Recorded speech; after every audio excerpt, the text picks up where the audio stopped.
This book and this moment are urging you to pause. The book that changed my life. Are you ready to start your new life? Are you ready to awaken to the purpose and the passion that's been waiting inside of you all along? Check out endevil.life. Evil is the destruction of freedom.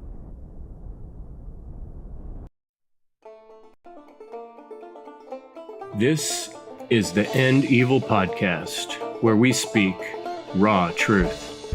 The aim is to impress you about the value of your time on this planet, to shine a light on the most important truth that has been obscured for too long, to give you the information and knowledge necessary to make true change, to move human experience away from suffering and grief and towards love and joy.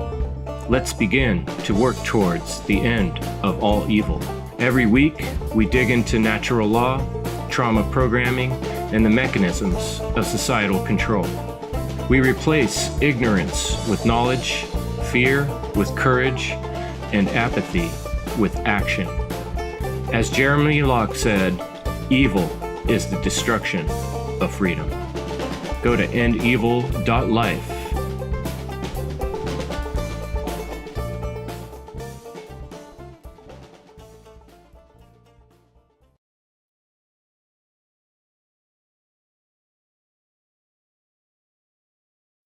So, natural law is a set of universal, inherent, objective, non-man-made, eternal, and immutable conditions which govern the consequences of behavior of beings with the capacity for understanding the difference between harmful and non-harmful behavior. Funnel 5, a free 2-day online conference. Ignite hearts and minds. The event that will spark truth, love, and freedom. February 21st and 22nd, 2026. For more information, visit freedomundernaturallaw.com.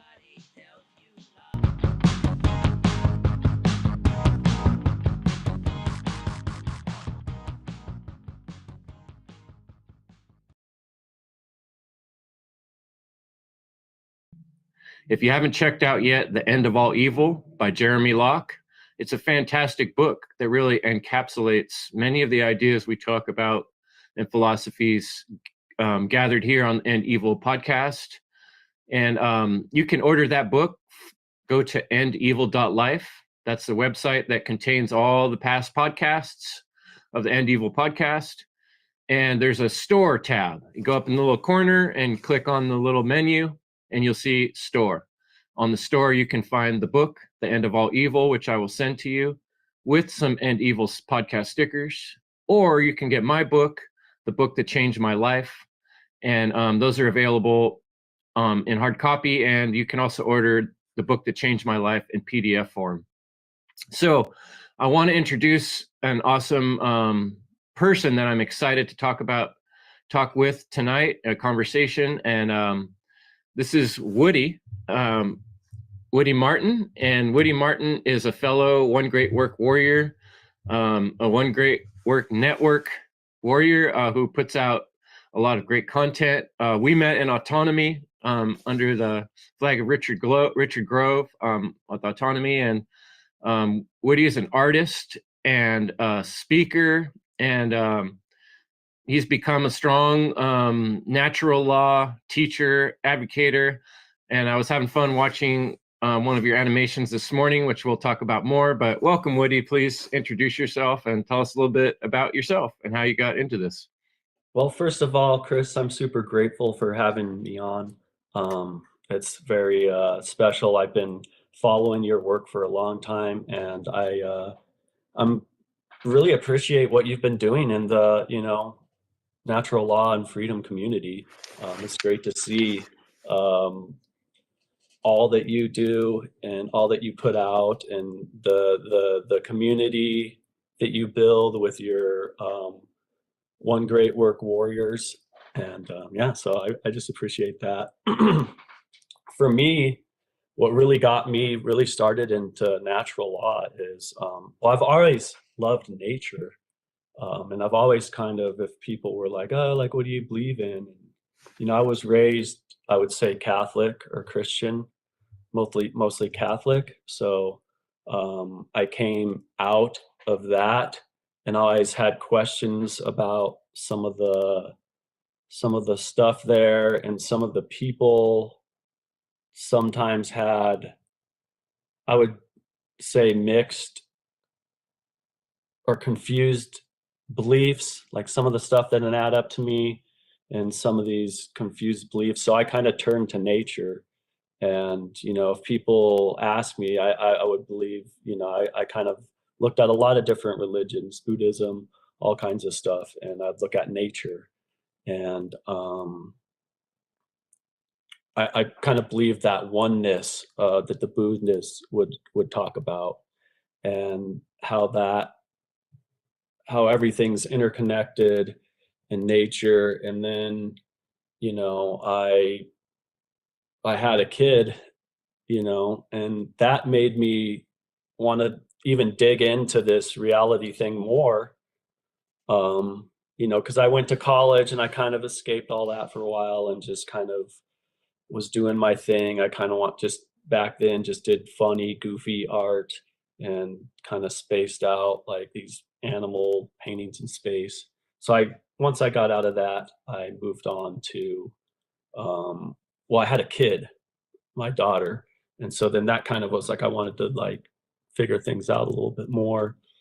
And in my research, I stumbled upon Thoth, the Egyptian god, and I got real into that. And then that led me to the Hermetic principles, which led me to Mark's work. And then that's kind of, once I saw that, I was like, oh, wow, natural law. Yeah, this is exactly what I've been looking for all this time. This like completely makes sense. And then even the Hermetic principles, I really liked that, the mentalism, that all is mind. And that kind of like, I would say, corresponds with the, Buddhist kind of all is one kind of thing. And, to me, all is God, and you can't escape spirit. And that, that's part of being human, is that spiritual aspect of us, and the natural, spiritual law that, guides us is, basically understanding right versus wrong. And if we understand that, we can end evil, I would argue. And if we follow that, yeah. So right, like that's the hope. There has to be, from my point of view, there has to be some hope or optimism. I always point out there's so much evil in the world today. We're inundated with it. We're surrounded by it. You said you grew up close to nature, and so you've had this long time inspiration from nature. I really sympathize with that, because I used to even say nature is my Bible, because I grew up in the Christianity milieu, I guess you could say, going to church regularly, Sunday school stuff, like a full week in the summer, and church camps, like a lot of church stuff in my growing up. So I had to kind of make this mental shift. Like, they're so concentrated on the Bible, but to me, it's like, if I was the creator of this reality or universe, or even some high aspect of it, I would bake the lessons right into the reality that we're living in. And that's what I think is the situation. And so I've always said, yeah, my Bible's nature. But I'm curious, did your family background have much pressure in terms of what you should think or believe? What gave you that freedom to kind of realize that on your own? Well, my family gave me lots of freedom in that realm of things, because my father he never went to church with us. And it's not that he was like against it, he just didn't go, Right. He would go I wouldn't say never, because there were times where he went, and stuff or whatever. And they even renewed their vows, like, because my grandma was all up in arms that they weren't married in the church. And so and when I was like 14 or 15, they renewed their vows, and I was just a grumpy teenager, like, this is lame, because they've been married for like 20 years or whatever, but it was a fun party for them, and it made my grandmother happy. And so my father was willing to do that, because they eloped, like they were hippies on their bicycles, eloped. Okay. My dad was a musician, folk guitar, I would say master, because he was Right an on. amazing guitar player. And like, Wow. I'll have to share some of his music with you guys sometime. Yeah, that sounds Even good. just the music that wasn't his that he could play was like he could play this, like, I can't remember who the original artist, but there's a song called Buckets of Rain. It's kind of like a bluesy, kind of folky, I don't know.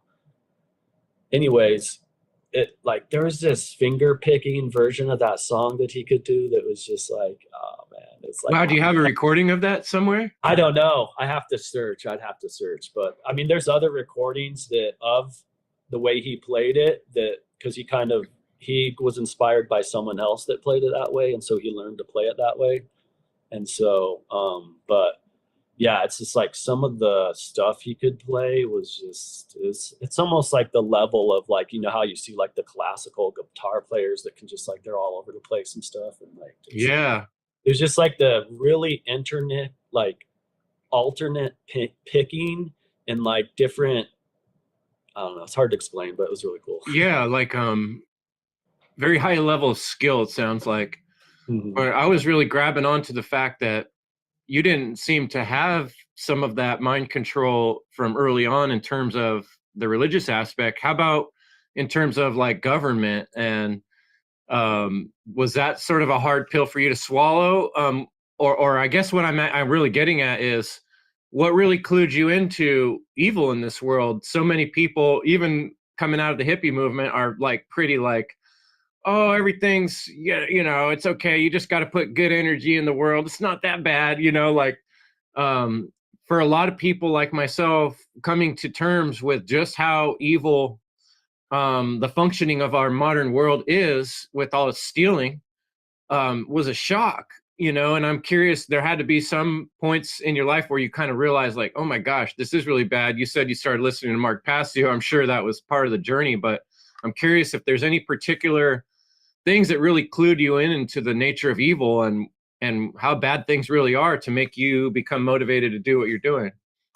Well, for to back up a little bit, yes, I had a lot of freedom because yes, my mom went to church, my dad didn't, and but so I did have a lot of freedom there to like grow spiritually, and my dad was into other kinds of spiritual stuff.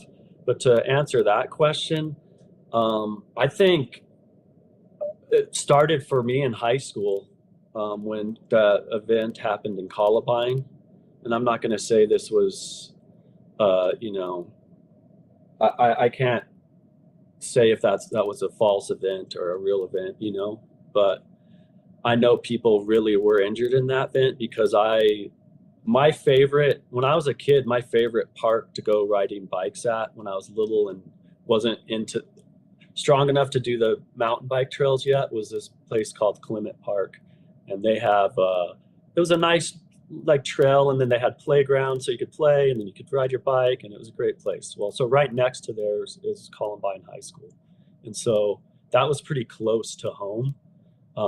We were only, 20, 30-minute drive from where we lived to there. And so I had people that I went to high school with who's actually had cousins that were actually, injured in that event.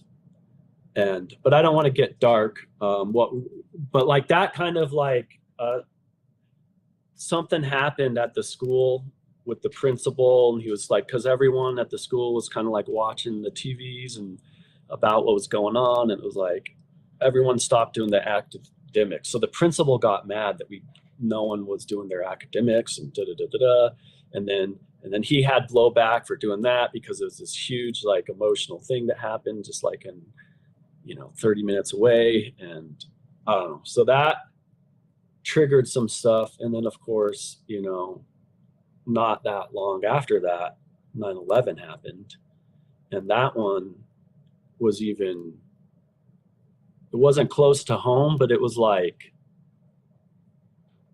just like such a catalyzing thing for like everyone. And then a couple years after that, a lot of that David Icke stuff started coming out about, and other researchers about, that potentially being a false flag event. And so these things, I think, impacted me in a way that caused me to question. But here's the other thing that's really, really key, and what made me see the evil is I don't think I ever numbed my conscience out. I think a lot of people numb their conscience out to a point that they don't recognize it anymore. And it's sad. Yeah, I totally agree with you, Woody. And that's partly why I often, with guests on the show, I often go down this route, kind of asking my guest, well, what does evil mean to you? And how did you come to recognize it for what it is? Because I hope that listeners might have the ability to recognize that things are far worse than we could have imagined, because we grow up in this culture of acceptance of psychotic behavior and acceptance of stealing in its many forms, and even justifying stealing, like in the form of taxes or voting, where we're stealing the options that otherwise people would have to choose, and saying, no, you only have this choice or that choice based on the structure we've created or that's been around before you came around. Too bad, suck it up, do what we say, and fall in line. And I agree with you. I was kind of similar in the way that I've always been resistant to growing up, or just fitting into society from a very young age. I was like, no, I'm going to stay young. I'm going to think for myself. And I think having parents that allowed that mental creativity to ask questions is huge. And so I kind of want to segue into creativity, because I can tell that that's the direction that, your dad with his amazing music, and I'm sure your mom has artistic talent too, because you are a budding artist. When we met in Autonomy, I remember maybe it was a while after we met when you were doing the art class, and I remember coming to that and doing some art with you, and I got a lot out of that. Even though I only came a few times, I really appreciated those times, and seeing you post from time to time what you're working on, your little cartoons. So I guess what I'm getting at is, like you said, how dark do I want to get, right? Things are really dark, and we have to admit that. But then what do we do with that? How do we teach others when the subject matter is so difficult? Well, we find a way to lighten it. We find a way to bring art into it, to express it in a way that other people can understand it instead of getting stuck. So how has art and natural law come together? I guess. Well, I feel like art is a huge form of rhetoric, like music is a big form of rhetoric, and just through history, look at the art, that the controlling class used. I mean, there's a lot of religious stuff. If you go to these museums like Metropolitan Museum of Art in New York, there's all these like huge paintings of all this stuff, and encapsulating these ideas that, that the people were following. And a lot of these things were like, a lot of the art that still exists from these times were like stuff that were, commissioned big level things that, these artists were getting taken care of, very well to paint some of these. But, that doesn't mean there wasn't other art out there either. But that being said, I think it's important that the average person does their art and shares it, because everyone's voice is important, not just the powerful voice that trumps everyone else. It's like the little guy's just as important. Yeah, the big thing's made up of a bunch of little things, right? And all our little voices are part of what reality is and is becoming. when we really look into the manifestation process that Mark describes. For instance, well, all our thoughts and ideas and actions going out in the world is what's creating the next day and the next year, right? And look at what they're attacking first with AI, art. Right. So one of the biggest things you can do on AI is make animations, and you can upload a picture of yourself and have like a cool like illustration cartoon thing, stuff that I get paid to do, and actually it's been a lot harder for me since the AI has came out, because I've had to be like, oh, well, now I have to use AI so I can do stuff fast for people, or I don't know. I don't like it, but here's the psychology behind that. They don't want us to be creative and they don't want that creative outlook, because that's something healthy for us, and if they kill that first, because that's the easy thing they can make AI do, it's like, I want AI to clean my toilet so I can do more art. I don't want to be cleaning the toilet while I have a prompt generating some art for me. Right. It's like backwards. And because art is such a form of rhetoric, I mean, what do you think the television is? Even though it may not be paintings that you're looking at or animations all the time, it's art. It's a form of art. Film is a form of art. I would even consider nowadays podcasting as a form of art.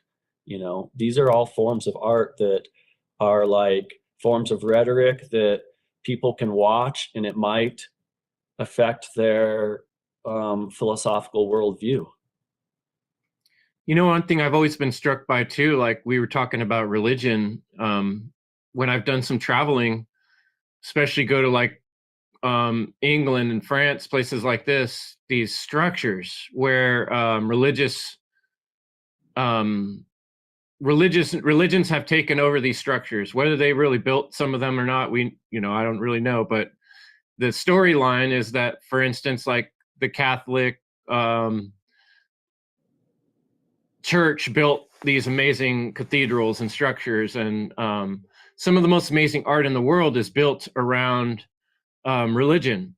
And you think, when you study marketing, which I've had to do because, when you start podcasting, you're like, well, how do I get my message out there? No one's listening. Well, marketing teaches you that people are affected by their emotions.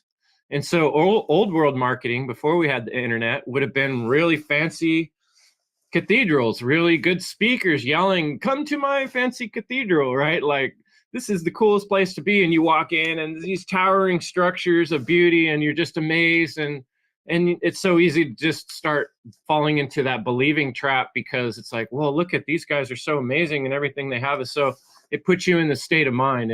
And like I was saying with marketing, people make decisions from a place of emotional, usually through emotions is the first place that we begin making our decision process. And so art appeals to our emotions. So as much as it's been a tool to enslave us, now we're starting to look at it more as a tool to reach people with this message of truth, to illuminate the understanding of the built-in law of natural law.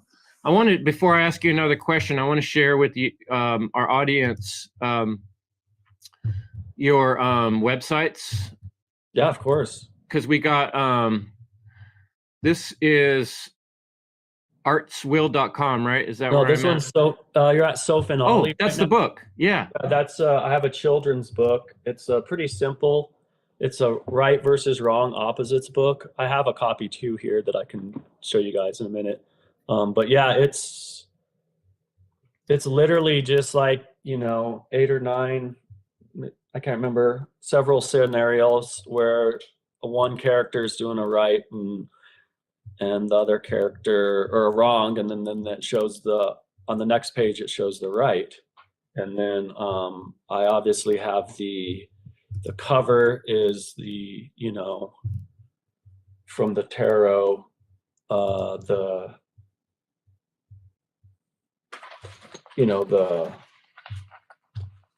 Soph and Ollie. The name of the card right now, but yeah, it's the. Oh, I see. With them holding the scales and swords. Yeah, Great. the crowns. And so usually on the tarot card it's just the one. It would be only one character. But I like illustrating the two characters both like that because that means they're both embracing those principles. Right. And the left and the right pillars, basically a balance. Yes. Correct? Yeah, Beautiful. the left side is the self-defense principle, and the right side with the scale is the Non-aggression principle. yeah, non-aggression principle, which is basically understanding right versus wrong objectively. And then on the top they have the crowns on, which is saying they're self-governed. Right. Oh, that's beautiful. And so which my argument is, if you know right and wrong, then you're self-governed. Right. And that's, well, not only you know it, but you live it too.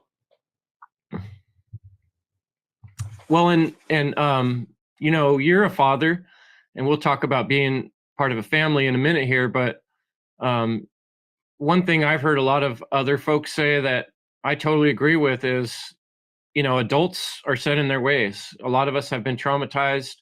A lot of us have already made up our mind about what we think reality is. So in terms of teaching natural law and affecting the future, I think your strategy of writing a children's book, of learning to speak to children about these things, is a powerful and good example of something that could be, you know, long lasting into the future and helping out the next generation have some. There's not enough books out there. Indica Martin, someone I've interviewed in the past, and she did a great job with her book, Get Back to Nature. And oh yeah, that's a great book, by the way. I actually have spoke with her. Yeah, she's amazing, and that is a really good book. So, you know, I think this is a wonderful, beautiful thing you've done here. If you have children, if you know someone have children, get on this artswill.com and I'm sorry, this is Sophie and Ollie, sophandolly.com.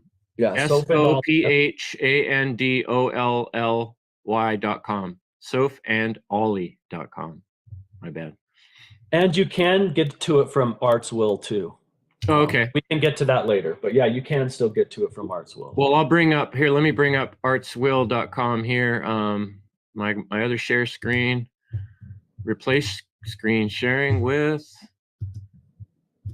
artswill.com. There it is. Okay. Yeah. Now we can see your work with the Bigfoot series, which is also an aid, which I think is pretty darn cool.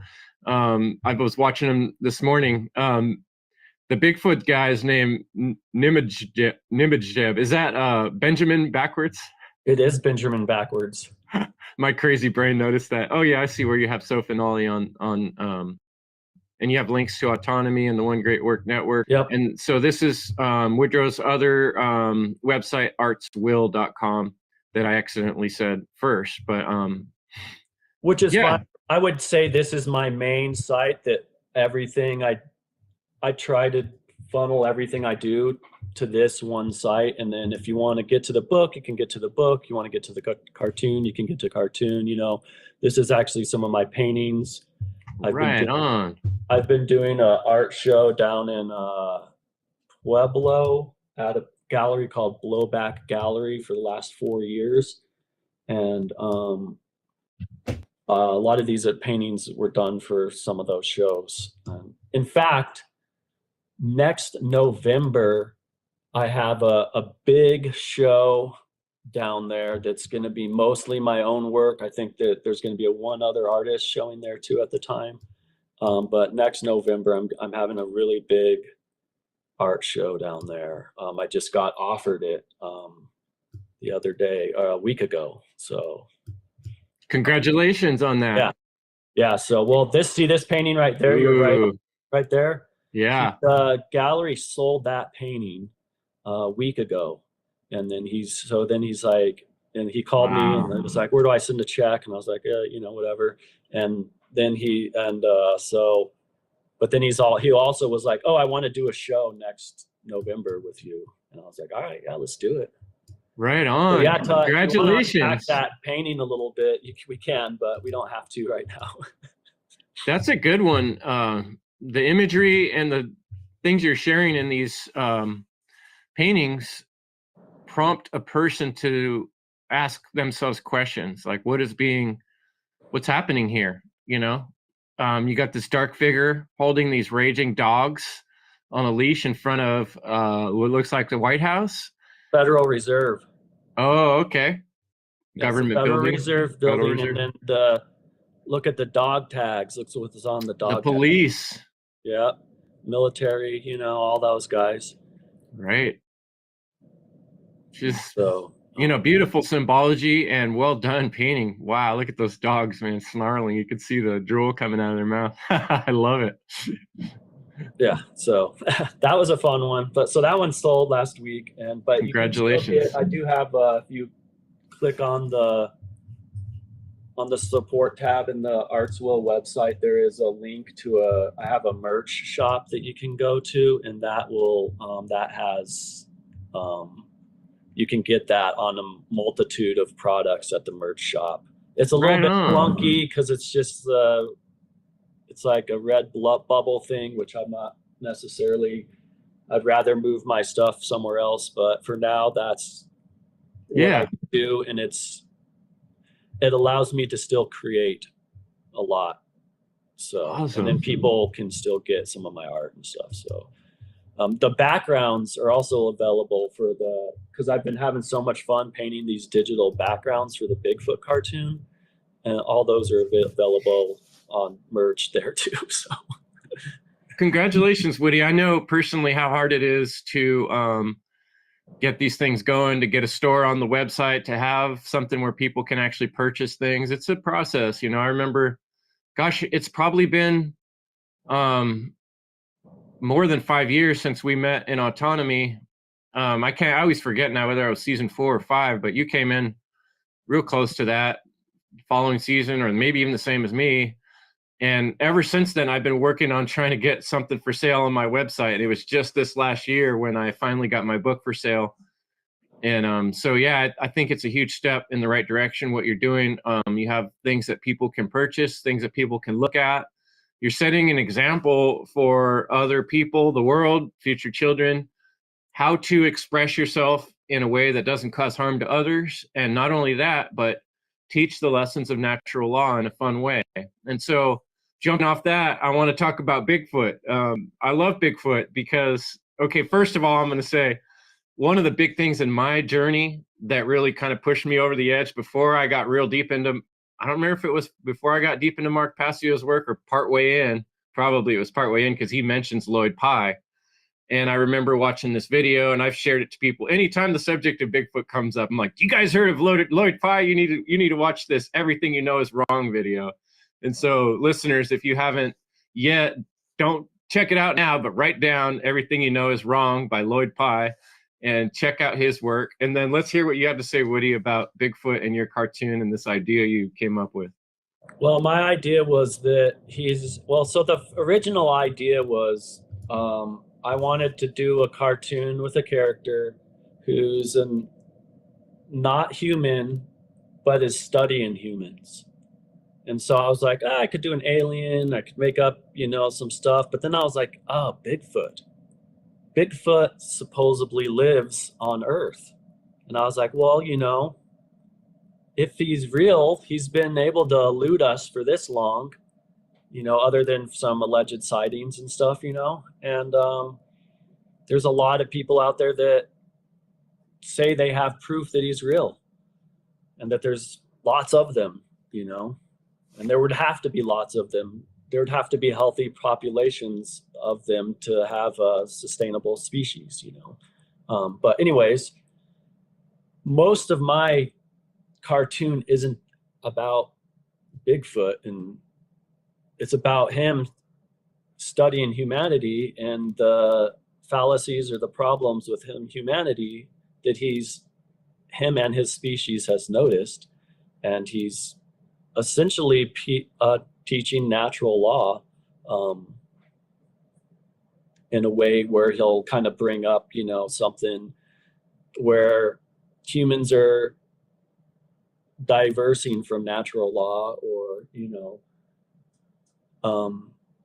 not following it properly, and he'll kind of make a joke, or he'll just kind of point that out, and then he's also solution oriented though, so he has solutions that he's bringing to the table, so. Yeah, like in the first episode, he's kind of warning. He's like, "Hey, you guys are heading in a dangerous, very dangerous direction," And I love that because I'm sure you watched our episode with the Warriors on Ishmael, a great book that Jim Adams brought to our attention. And Ishmael was kind of similar in that the gorilla offered a perfect objective point of view on looking at the humans from a different point of view. And if you're a listener and you're able to do this, kind of take yourself out of your own mindset and look at it from the perspective of, let's say, a Bigfoot, which is this occulted, creature, this sort of hidden creature, right? That we got this fake story about the missing link that never has been described, which is like so many things in our world where these stories don't really line up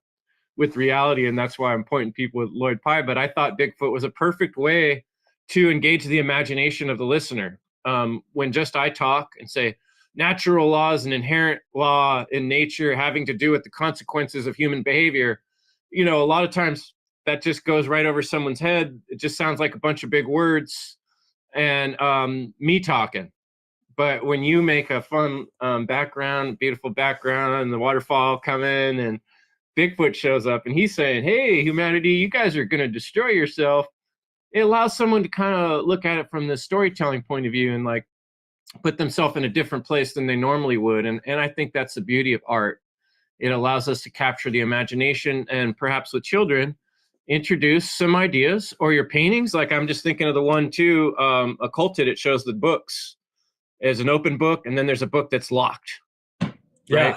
Yeah. It's like, what does that symbolize? There's this knowledge that's being hidden, that's locked away, that perhaps we could find a way to unlock and get at. Let's stir the curiosity in other minds. Yeah, that's beautiful. Go ahead. Yeah, that painting's entitled "Ignorance versus Nescience," and I would argue that sometimes we're nescient of information because we don't have access to it because it's been locked away, right? Which I would argue most of the information now is out there and you can find it, but yeah, they don't make it easy for you to find. For instance, a lot of these scientific journals are subscription based, and a lot of the stuff that comes out in there is you never hear about it because it's locked away in some scientific journal. And if the scientism oligarchs that are into politics decide, oh yeah, we can let this out because we're okay with this theory getting wiped out because it got basically disproved by this new science, then everyone's going to hear about it. But there's a Bigfoot brings up, I can't remember which transmission it is, but I think it might be the one about mentalism. There was a paper in 2004 that was written in the prestigious scientific journal Nature, which basically quantum physics proves the spiritual or mental. It basically the paper's, I think, entitled "The Mental Universe," and then it says, basically it sums up with saying something like, the universe is mental / spiritual. Enjoy, and like live and enjoy or something like that is like how they sum it up. But it's like, I think the way they figured it out is with the slit experiment and like I don't know if you've ever heard of that, where absolutely some people see like a particle and some people see a wave collapse. And so this is something I talked about in spiritual mathematics. I think that's often looked at incorrectly. I think often the conclusions people draw from those experiments take them in a direction that leads to a dead end, when you really consider that reality itself is the proving grounds of moral consciousness. That's exactly what this reality is us working out what right and wrong is in real plane, in a sequential time, which you can imagine a greater universe where time doesn't matter, where existence just spreads out in every direction almost infinitely, maybe infinitely. What would time mean? Time is space, right? And that's all big thoughts that I love to go on about. But I think what you're getting onto is true. When you do get deep into science and discoveries, you'll find parallels to spirituality and mentalism. If you really look, they're all very congruent. And some of these recognitions and realizations were what helped lead me towards the understanding of natural law and wanting to teach and explain it, because it's so basic and simple. And it helped me feel like I had a better grasp on reality, where when I grew up with the false constructs of religion, school, order following, it all seemed like chaos and it didn't make sense, you know?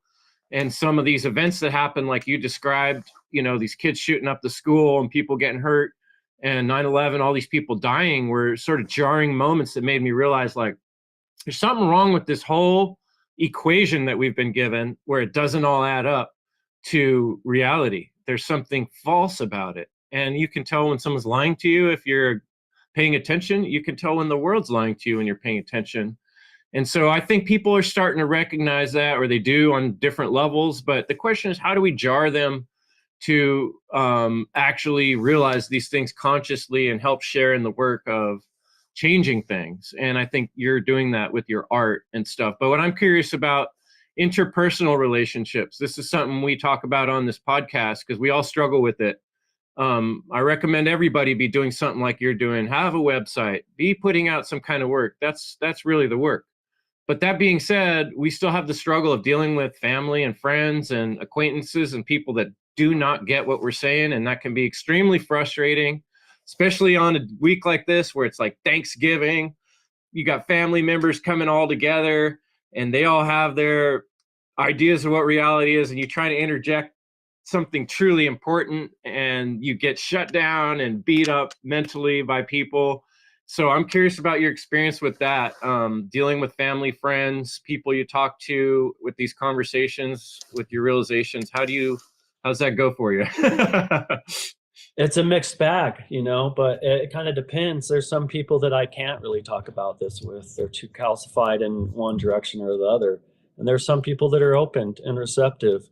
And then, you know, it's what's kind of cool now. I'm getting to the point to where I can just hand people my card and say, watch my Bigfoot cartoon if you want to like learn some of this stuff. But, you know, that's going to be keeping going for a while. But on another level, it's like, I think it's almost better to just keep it personal and just kind of give these people seeds, you know, because I hear people complaining about stuff. And then I'm like, well, so some of the answers, we have the answers. We just got to start living them, you know. And I really like what some of these people are doing with the whole food forest movement and stuff, because I think that's a good way of building community, but also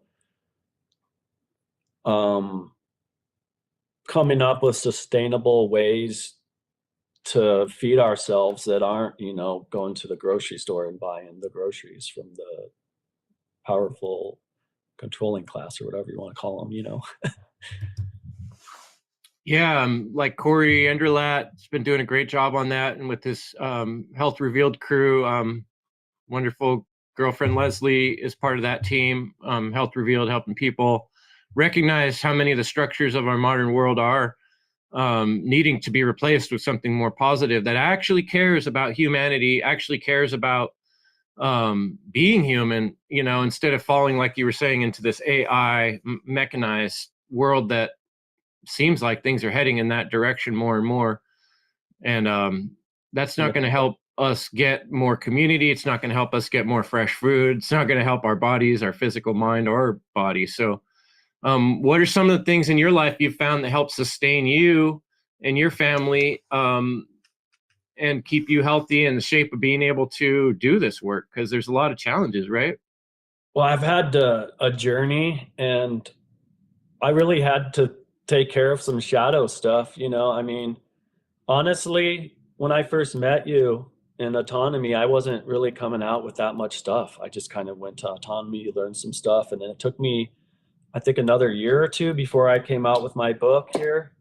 And then, you know, just recently, a little over 6 months, about 6 months ago, I started the Bigfoot cartoon, and I've been really motivated with that. I can't believe I've done 26 straight weeks of producing that cartoon, you know, and I'm not using AI to make it. I'm using it's kind of like you could compare it to like a motion capture software for a 2D a puppet that I drew all the artwork for, and rigged up so it you can I would say it's a combination of kind of like how you'd operate a video game and motion capture. So some stuff I do through motion capture with my camera and like acting out and like blinking my eyes, and I literally, when the Bigfoot's eyebrows goes up, it's me acting that out with my eyebrows. I was wondering because it does a really good job of the mouth keeping up with the words. I was kind of impressed by that. With that, it uses it does an auto lip syncing, which I have to go in and I always have to make fixes, but it saves a ton of time, because something like that, like a 2 or 3 minute video, which most of these are about, before this software existed, that would take probably 3-4 hours to lip sync. Now I can do it in about 20 minutes because it uses because you can auto translate things. So yeah. So then it uses that, but it also uses the recording of the voice, both those things. And so then, but it always misses stuff, so I always go in there because I know how to do it the old way, so I know how to go in and, oh, this needs to be this mouth, this needs to be that, and make those edits. And so yeah, that's a lot of fun. And those characters, you can build them. You can even live stream with those characters. I haven't done that yet. I haven't really got into that NDI mapping and whatever, but it's not that hard to do, and you could do it with one of those characters. Obviously the lip sync wouldn't be as clean, but you're live streaming, so who cares?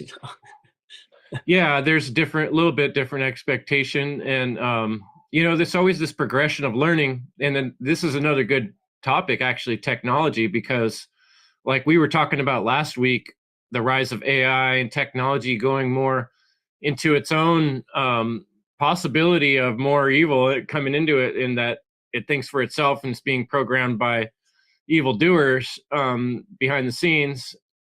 But yet, to do the work we're doing, to reach the most people possible, we've got to find a way to get online. To get online and create beautiful art, to keep up, we have to learn as much technology as we can. And for me, that's been a struggle, coming from a guy who didn't really want to learn technology. I'm curious how your struggle with learning technology has been since you started doing this type of work. Well, it's been a struggle because I started out doing all my art just on paper and on canvas. And I still do a lot of art like that.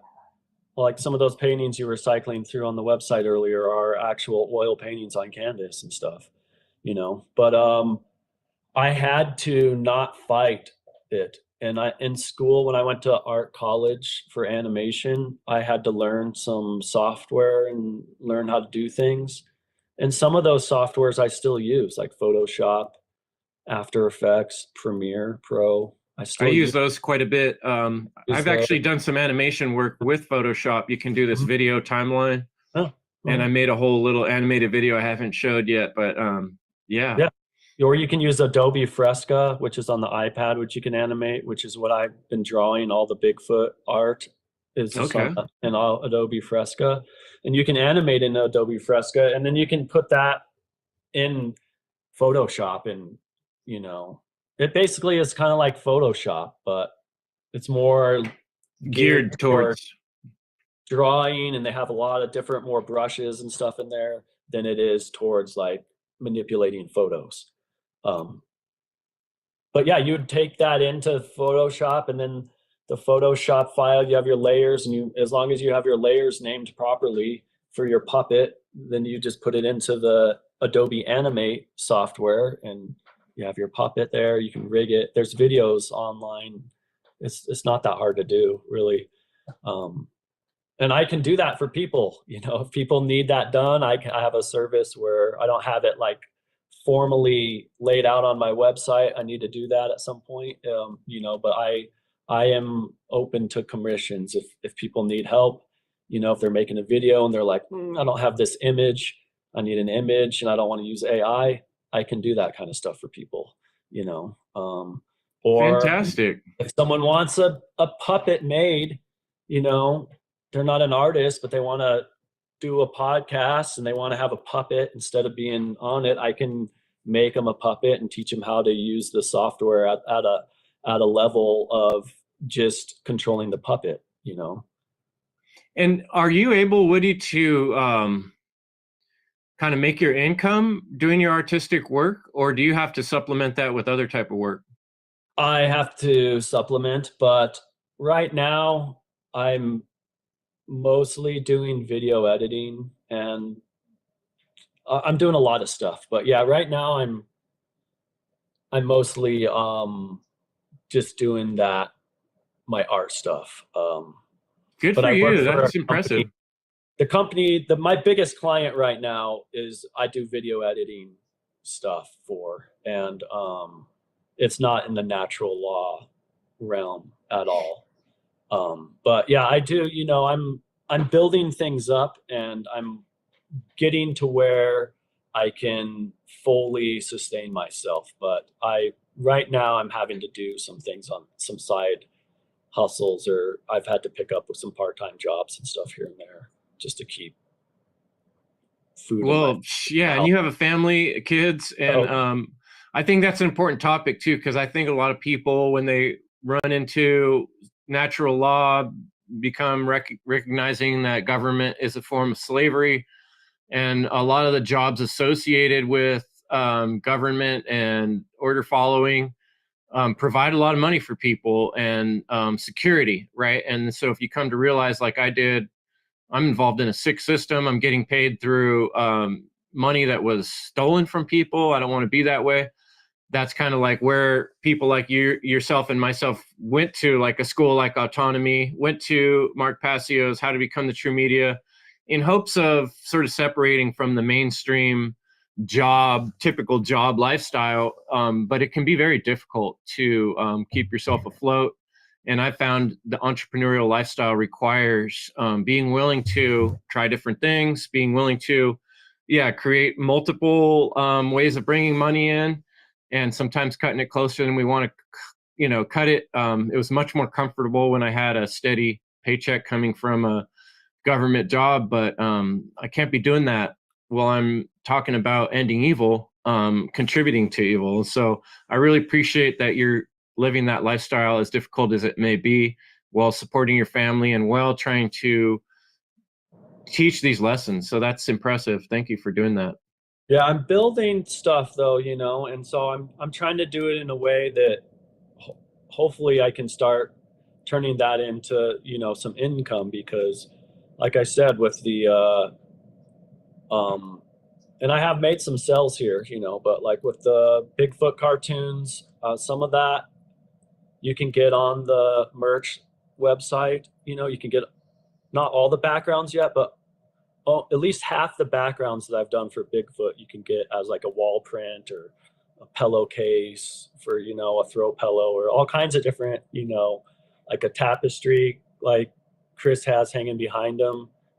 There's all kinds of stuff there, and that's an income stream that once it starts taking off more, that's going to help support me and my family. And just like anytime, just people watching the videos and hitting subscribe, and then, I'm putting out, my book. This book here is a great way to support me and also get something that's a positive thing that you can teach people, right and wrong. And I would say it's not a read. Kids probably couldn't read that book to themselves, because there are some big words in it. And so, but they can understand it, because the psychology is, you could read, a scientific book to a kid and they'll internalize a lot of that. I remember they're way smarter than people give them credit for. One thing I remember being a camp counselor, we had these books and cards that would supply ideas to games, group games you can play with the kids, and they're usually grouped by, oh, this is for ages 5 through 8 or whatever. And I would constantly attempt the games that were made for an older audience on younger kids and find out that they can do it. They're actually doing better than some of the older kids sometimes. Young kids are very intelligent, and if you put a big word that the child has to then ask, oh, what does autonomy mean? Oh, and then that gives the parent, the adult, the opportunity to explain that word, and then they're thinking about it too. What does that mean? And that's really what the adults need to be doing, is rethinking these basic words and what they mean, right? One thing about this book is it, like, the way I word stuff sometimes, it's like a right, you know, it's talking about a right as a right, if that makes sense. Like, let's see if I can find the example. Well, and folks, you know, I don't know if you're a big proponent of holidays. I'm not all like big about holidays, but a lot of people heading towards Christmas. Now's a great time to purchase this book or one of Woody's pieces of art, rather than buying some commercial crap from Amazon. Buy something from a natural law truth speaker, and also bring about the possibility of someone in your family coming to recognize these truths through his work. So I really recommend people to check out artswill.com heading towards Christmas. If that's something you celebrate, why not get some natural law gifts rather than lying and cheating company gifts? Did you find something good there, Woody? Yeah, well, this is an example. I won't read the whole bit, but I'll show the picture. You have in this page, Sophie or Soph is Ollie's pulling Soph's hair, right? Okay. And so, but then on the next page, it says, if you want Soph's attention, be polite. Asking like that is exercising a right.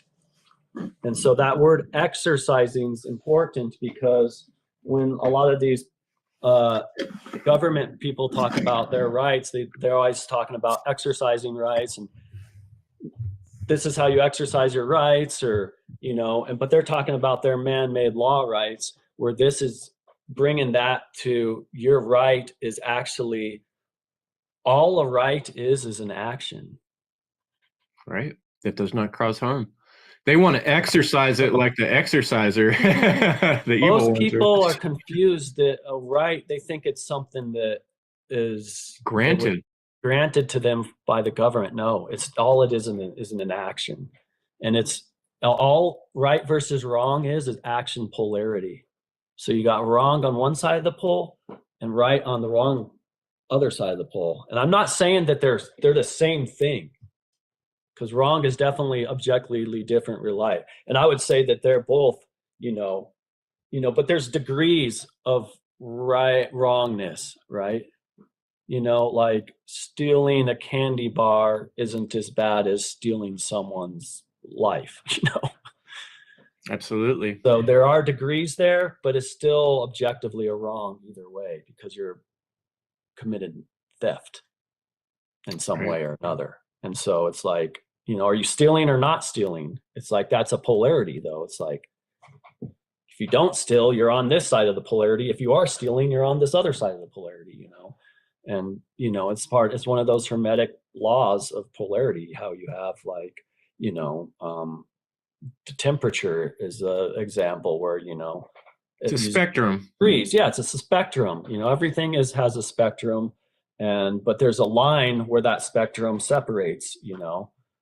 And so, ice freezes, right? At a certain degree, temperature, like you can take away the heat until there's really no heat at all, and it's just ice. What happened to that? What is ice? Is it's changed states at that point. Right. But depending on what degree you're in, governs what state you're in, you know? Oh, yes. So it's the same thing. Do we want a state of freedom?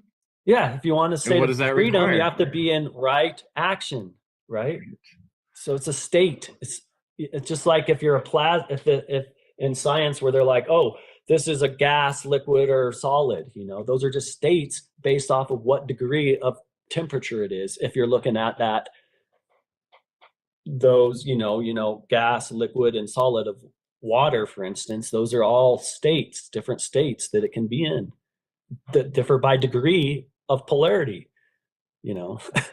I love that type of And it corresponds. And I almost listed yes. almost every single Hermetic principle there, which even gender, I would argue water has, it's the gender, just in its atomic, buildup of the positive and negatively charged, you could call that gender if you wanted to. And if they don't come together, those positively and negatively charged ions or neutrons, whatever you want to call them, if they don't come together, that thing don't manifest, So it's like all the stuff, it's like corresponds, and it all is how reality is built in these Hermetic principles. And I don't know all the answers, but I'm studying this stuff, and I'm always learning, and I'm always uncovering new things all the time, and thinking about it and internalizing it, and then projecting it outward through artwork and animation, or books, whatever.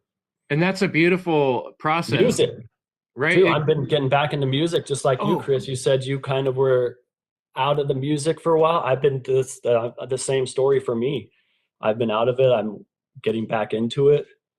I did one of the Bigfoot cartoons as a music video. I think it's transmission 19, and I made the beat myself. I rapped it. And, right on. I don't think I've seen that one. I'm gonna have to go back and review that. And I've been doing. I'm doing some guitar for this. We're doing a 13-day creative challenge with Dave Randall through Autonomy. I met him.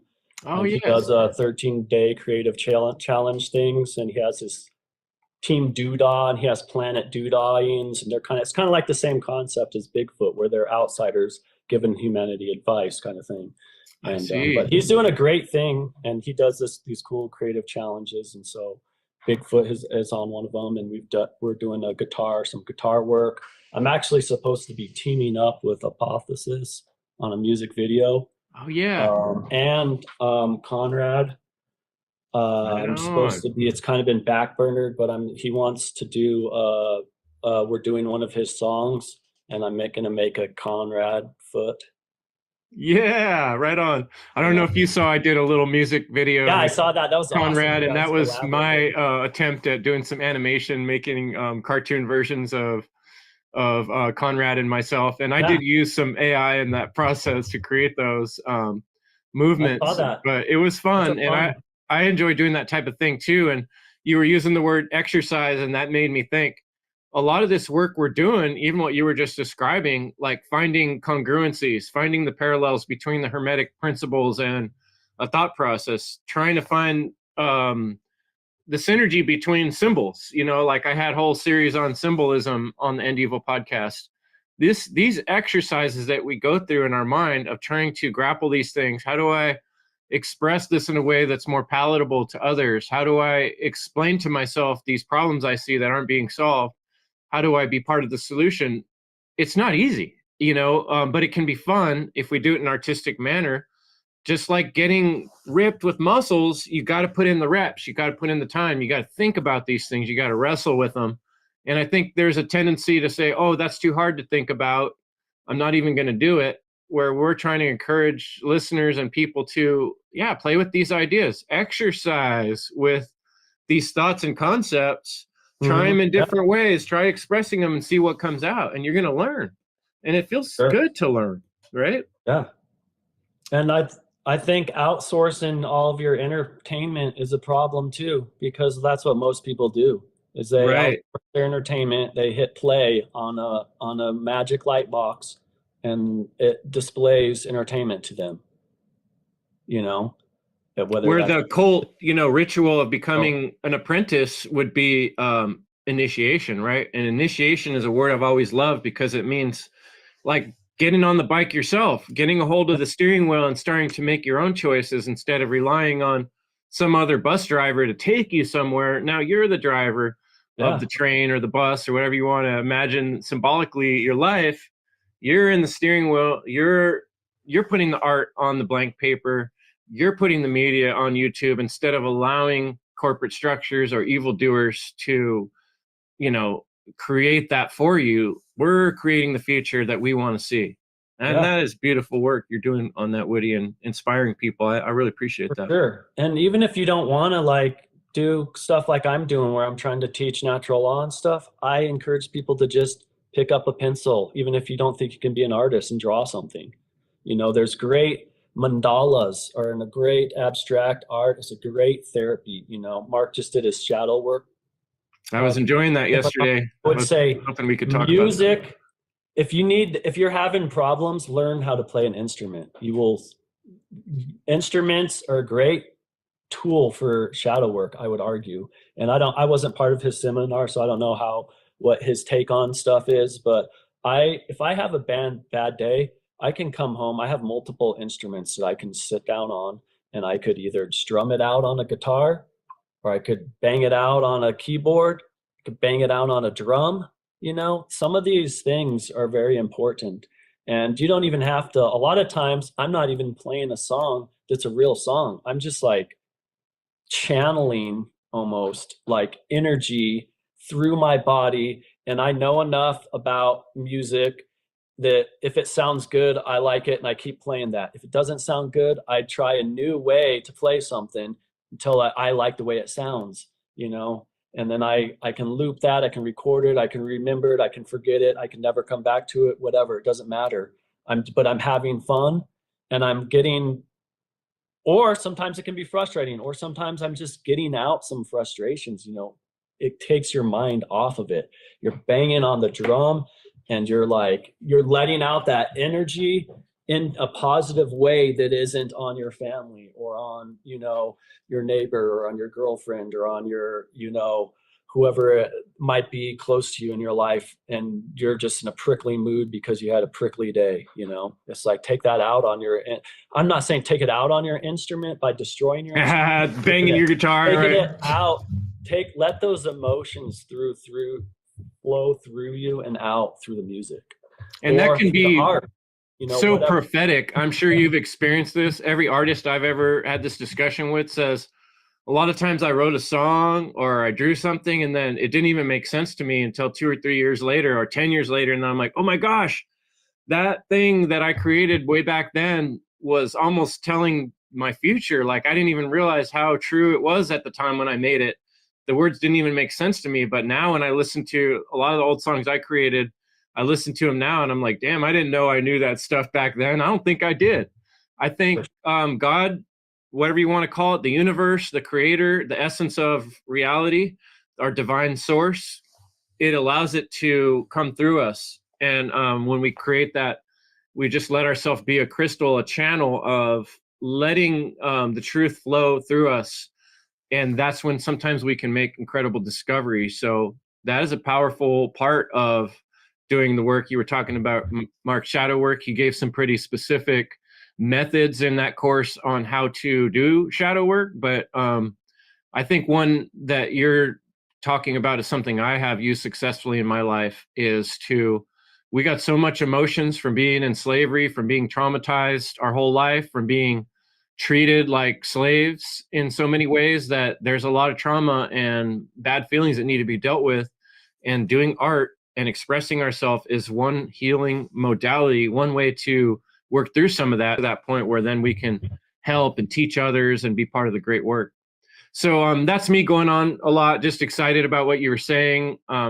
I'm so excited that you're working with Apophysis, Devin in Georgia, and Conrad. If people want to look back on the End Evil podcast, they've both been on the podcast, and Sound Path to Freedom. Those folks are awesome. So I'm just going to give you the floor for the last few minutes here. Anything you want to talk to the audience about or advertise for your upcoming work, feel free. Well, I had a friend in town a couple weeks ago, and he's a writer, and we came up with a fun Santa cartoon that's going to be coming out hopefully next week if I can get everything done.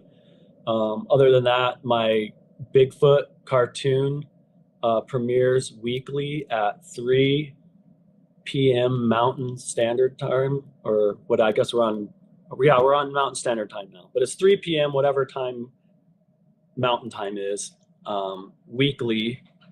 And if for some reason I decide to skip a week, I will let people know before that happens. And What then, day of the week is that? Oh, Thursdays. Thursdays at 3 p.m. Mountain Time. And so that's something there. And yeah, so I might, since I think this week I'm actually skipping that to do the Santa one. And so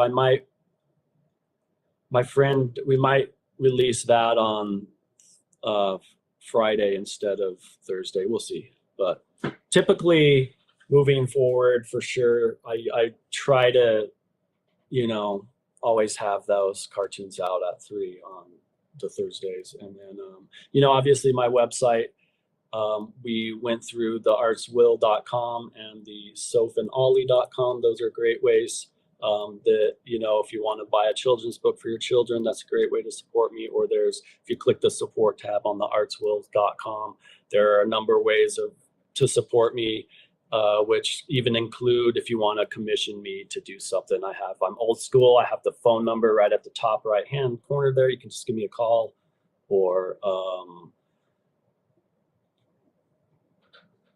that's probably really the best way to get a hold of me right now, until I'm working on setting up some other systems for people to contact. But right now, that's the one I like the most. But yeah, and other than that, I encourage people to be creative and at least try to embrace the creative side of you, even if you don't think you have one, because I think it's an important way to not only, challenge your mind, but also it's a good way to release, emotions and stuff. Yeah, like we said, practice, training, and also and you have a sense of accomplishment afterwards, whether it's you get a song or some art, you have a sense of accomplishment. And it's like, I have my cartoon series, but not that many people are watching it yet, and that's fine. And the Stoics would say it's not necessarily about how many people are watching it, it's about, look at what you have accomplished. In 26 weeks, I've animated 26 cartoons or more. There's actually more than that, because there's one I did with the 13-Day Crown. But anyways, if I do the math, just, they average around 2 to 3 minutes long, 26. I've almost animated a feature film worth of minutes in about half a year, which a year ago, I never would have even fathomed that I could have done that. There's an animation below the Bigfoot on my website. It says, "Are you teachable?" It took me 2 years to make that one. Okay. And yeah, I slacked a lot. I didn't always, stay up after, putting the kids to bed and work on it. But that thing, it took me 2 years. And that's I think it's a little over 2 minute long film, where now I'm doing a 2 minute film every week, so it's like, I've blown my own mind out of the water, and so and now it's like, I've exercised this enough. It's almost like a habit for me now, that I'm like, oh, I need to do my new because I've been doing new backgrounds for every cartoon. I'm like, well, I have the puppet built. I might as well, I want to keep doing art. So let's just keep doing new backgrounds, And so, I'm like, oh, I got to do it. It's not like I got to, it's like, cool, I'm going to do another background. What family trip photos or whatever, where do I have some cool landscapes that I can use as inspirations for the background, Then your mind's kind of like running, and you get ideas. Like I always keep notes, and all of a sudden in the middle of the day, I'll be like, oh, I got an idea for the podcast, and put it in there. And it just gives you on the notes app. You just on your magic light box, you just put it in the notes app, and there you go. There you go. You always got something to work on, and that feels good, right? It feels sustaining. And I think everybody needs meaning in life, and there's plenty to do. We need to we need to be talking about these topics. We need to get other people excited about these topics, because otherwise we're pushing our children and our grandchildren and everybody else's family and children of the future into slavery. And if we're not trying to change that, we're just going down with the ship. Yeah, exactly. I mean, I probably wrote half those Bigfoot cartoons while I'm sitting at my son's taekwondo while he's doing his taekwondo class, you know. Instead of sitting there doom scrolling, I'm writing a script for the next cartoon, you know what I mean? Based off of like all this other stuff that I've researched and stuff, you know. It's like I'm not coming up with any of it. It's just all nothing's new under. I'm just relaying stuff I've learned and aggregated over the years. Which also allows you to rethink about it while you're going through that process and learn it better. And then the next time you have an opportunity to speak, now you've thought about it 2, 3, 4, 5 times. And you've already said it a few times when you recorded it and listened to your recording.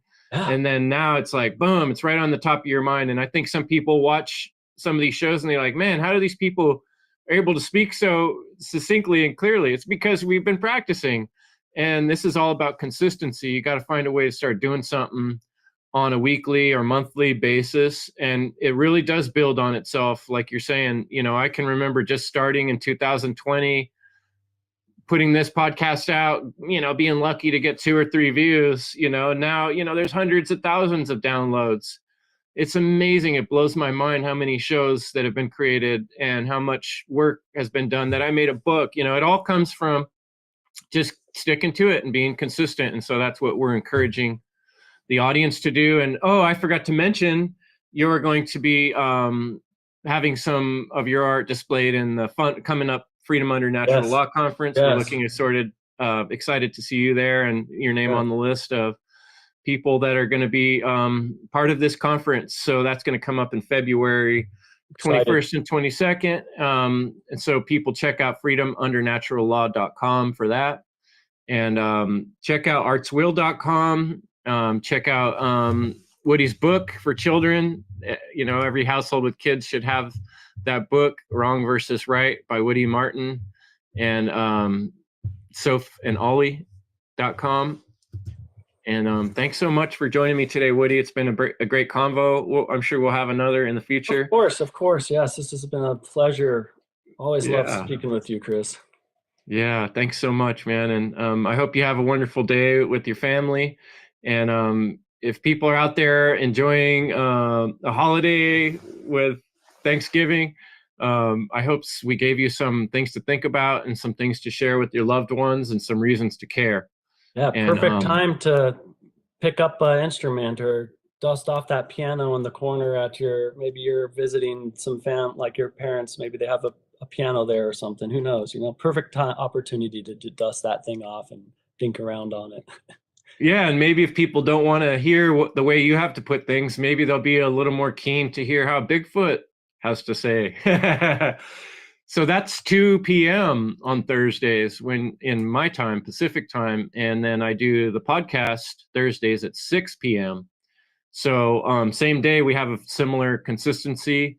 And I encourage more people to create some sort of consistency like that with their work, whether it's art or drawings or writings or singing. Find a way to express the truth of freedom, natural law, and help humanity get out of this gorge of evil and work on doing actions that don't cause harm to others. That's right. Thanks so much, art Woody. doesn't have to be perfect, so don't let perfection stop you from doing it. Absolutely. Much love, folks. Evil is the destruction of freedom. We'll see you next week. Good night. Thanks again, Chris.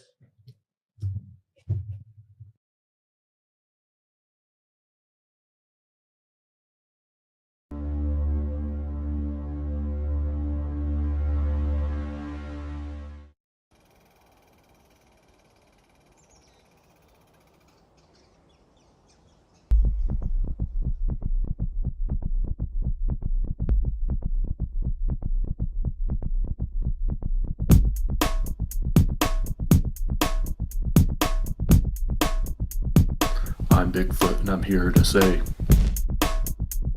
humanity wants its freedom to play. The psychopaths be getting in the way. Don't let those control freaks take your power away. Yo, power elite, humanity's not your prey.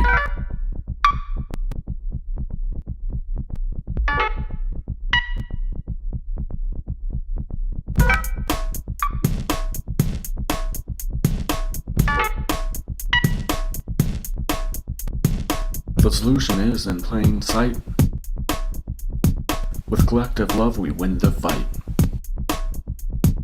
Too bad psychopathic leaders won't let that happen. Police and military, their biggest weapon. You don't have to follow orders and go with the flow. It's time to use courage and say the magic word no.